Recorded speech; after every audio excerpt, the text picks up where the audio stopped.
Okay. I wonder if there's a time limit. The next question was from a friend of mine, Maria Diegas Prieto.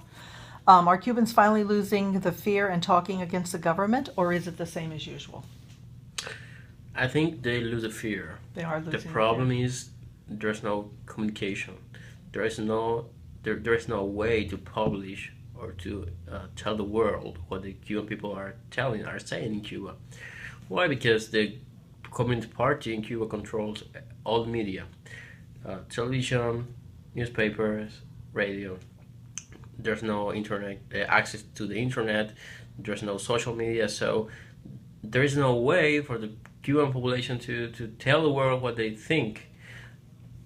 We also have autocensura. You know what I mean? Autocensorship. Uh-huh. Okay? Because many people are afraid, but every day more young people are trying to speak openly, but there's no way from outside to see it, not even from inside.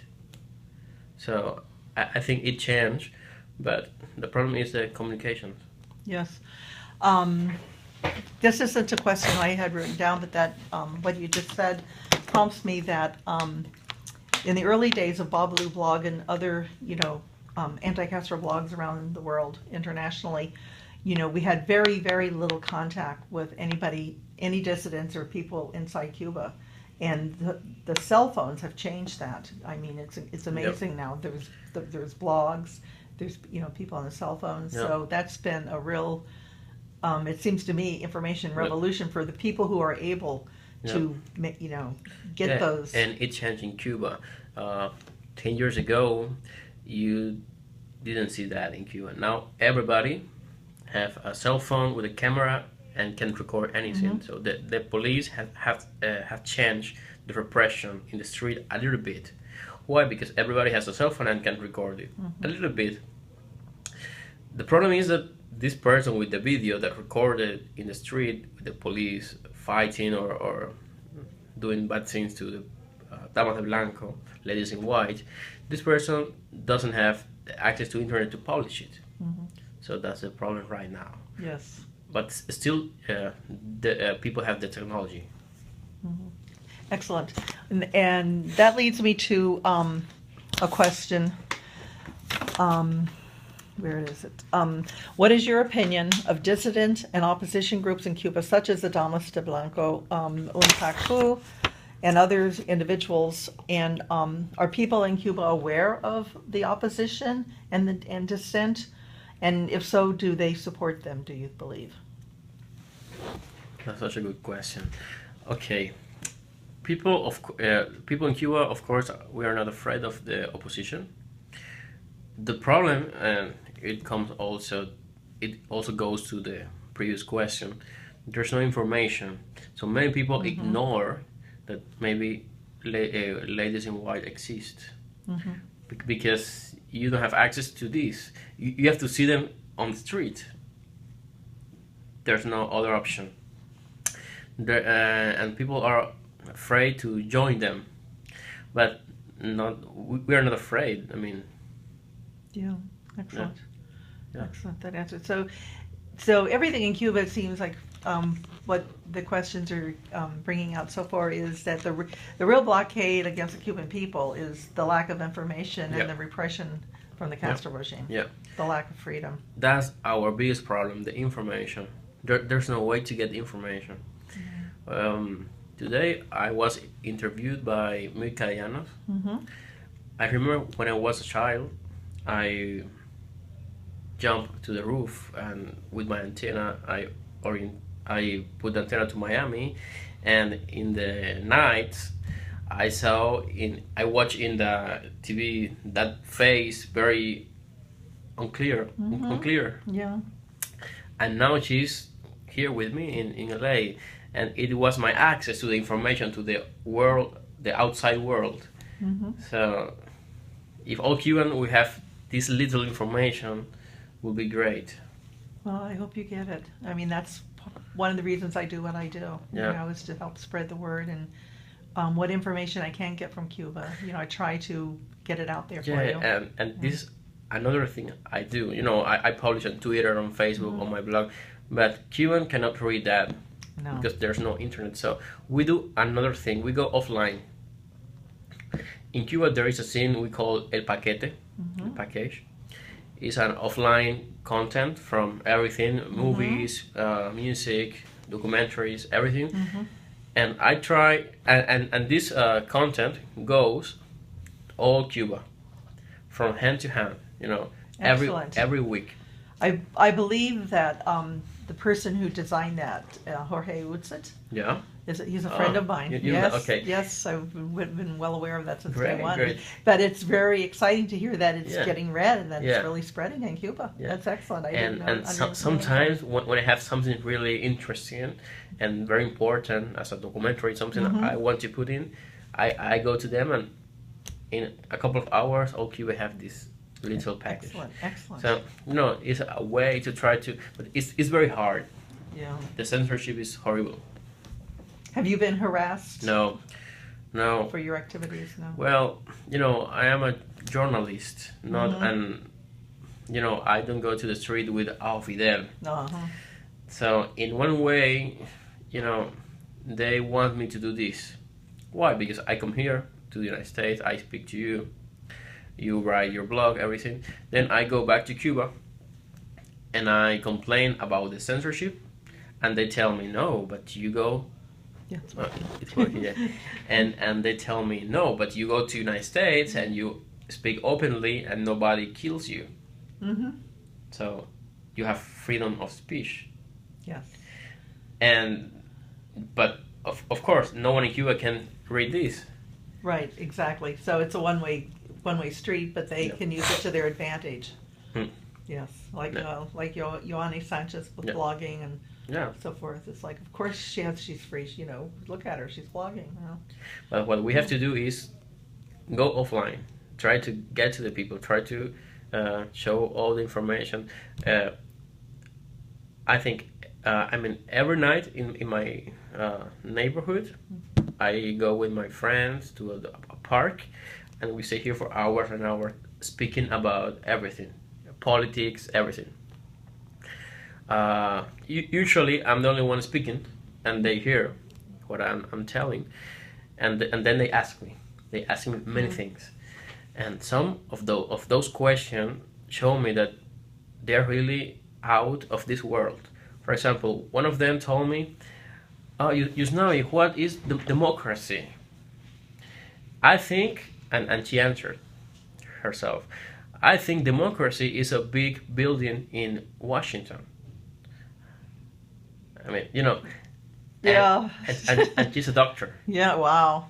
okay? Yeah. So that speaks a lot about the education in Cuba then. And I asked them afterwards, for you, what freedom means? And she said, for me, freedom is be able to eat chicken every day. And yeah, this is her way to see what freedom is. Mm-hmm. And be able to eat chicken every day, not because she has the money, but she cannot buy it because there's no chicken. Right. Exactly. So for her, this is the freedom. It's a choice that you could go buy your chicken and eat it. Yes. Yeah, in simple words, not very with philosophical terms, just eating chicken every day. This is freedom for her. And you know, I want to show them the information, what is abroad. I'm here in Miami. Well, not now. When I go back tomorrow, I'm recording how is the Cuban life in Miami, because I have been for 2 years in Cuba showing the world how is life in Cuba. Mm-hmm. So I want to show them in Cuba how is life outside, and what better than Miami. Yes. The Havana North. Yeah, Havana North. And I'm sure they will have, my colleagues, my friends, they will have many questions. But now I go with pictures, with videos. This is Miami. Yeah, I personally, I love Miami. I've spent a fair amount of time there. I love it. I love Cuban. Yes. And there are two kind of Cuban. The ones that are in Cuba, the ones in Miami. We are the same. The difference is the ones in Miami, they se desintoxicaron. They went to rehab of communism. So they're clean now. And it's different. They see now the light at the end of the tunnel. The people in Cuba know. The Cuban in Miami or everywhere else but Cuba, they have inspiration, they have motivation, they want to work harder, they want to, to get something in the future, but not in Cuba. And I want to show this to my people there. If you work hard, if you study, if you're a good person, if you try to get what you want really hard, in other countries with, of course, problems as normal problems, but you can have it. You can improve yourself. That's called the American dream. Yeah, but not only in United States. No. I mean, it's hard in Cuba. For example, my friends, the one I was talking to, she's a doctor. She's 29 years old. That's all. She earns $25 per month. That's all. She's all the day looking for food. That's life. She doesn't see anything after or behind the walls, Yeah. And I want to show them, if we change the system, we can be better. I mean, we can improve this country.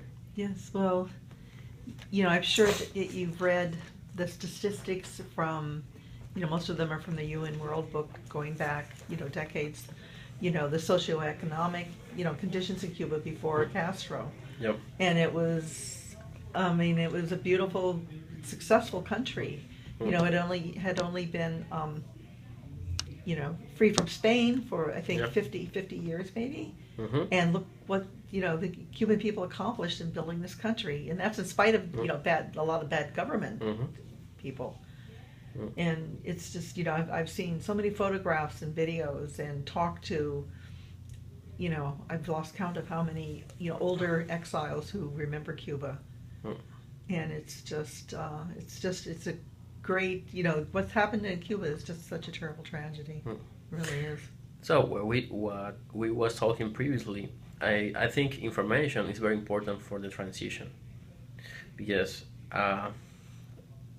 un pueblo, it is in Spanish, I will translate it later. Yeah. Un pueblo Sí. con cultura política es un pueblo libre. A population with political culture is a free pueblo. Yes. And okay, now we have Castro. If tomorrow Castro died, other dictator can come and do the same. We need information to know our rights, how the world is, how it works, what is democracy. And I believe what we are doing, you, me, and all the people that works with the information in Cuba, is very important at this moment. Well,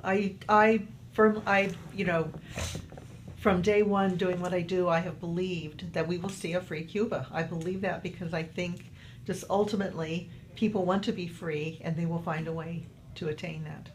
I really believe that.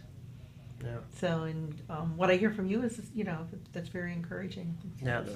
The problem of this is that, we want to be free, but almost everybody is,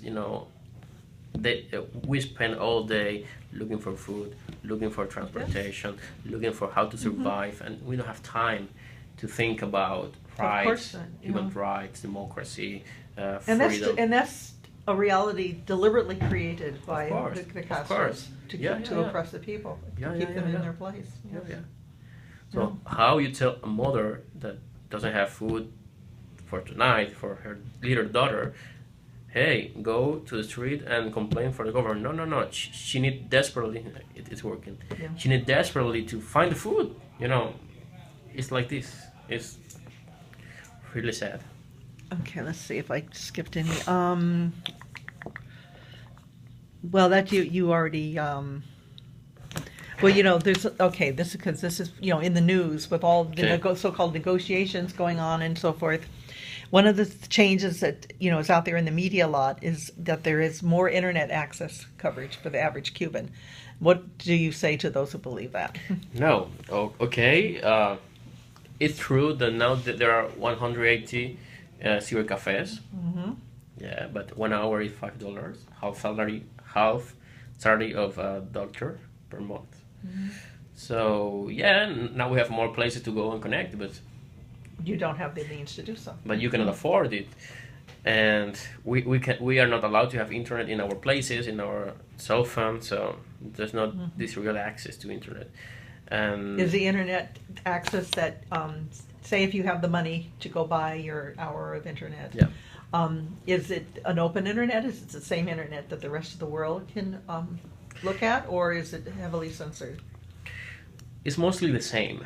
I mean, you can go and access everywhere, but some a page like you can access to Cubanet, Martin Noticias, and others. Very restricted for them. But if you want to open Twitter, you can do it.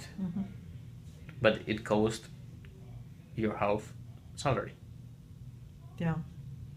So priorities. And no one, Food is- no one is going to go to that place to open Twitter to write against Castro or to write to support them. They, if they go, the most they do is write to his parents in Miami or his boyfriend in Italy. They don't talk about policy because it's expensive. Yes, yes. That answers that. Who else? Let's see. They answered that. That. Okay, I think you covered that. And also from my friend Maria, how can we help real dissidents on the island? What is the best way to help Cubans on the island? Yeah, let me think about this. The best way. Okay. Well, trying to send to Cuba all you can as pen drives, as hard drive, as technology, cell phones. It helps a lot. It helps a lot. More than money. Yeah. Excellent. Yeah. Excellent. Thank you. Because now a cell phone is our arma. How do you say in English? Your weapon? Your weapon. Yeah. Yes. Cell phone, a camera is our weapons. Yeah. Your English is incredible. No. How long have you been studying? In the college in Cuba, 5 years. Oh, okay. But I never use it. Well, I used to be. I'm impressed. I used to be more fluent in English, but I was 1 month in Miami, and everybody speaks Spanish, so Yes, I want to yes. speak English. Yes. Yes. Yeah. That's excellent. Yeah. Thank you for coming and for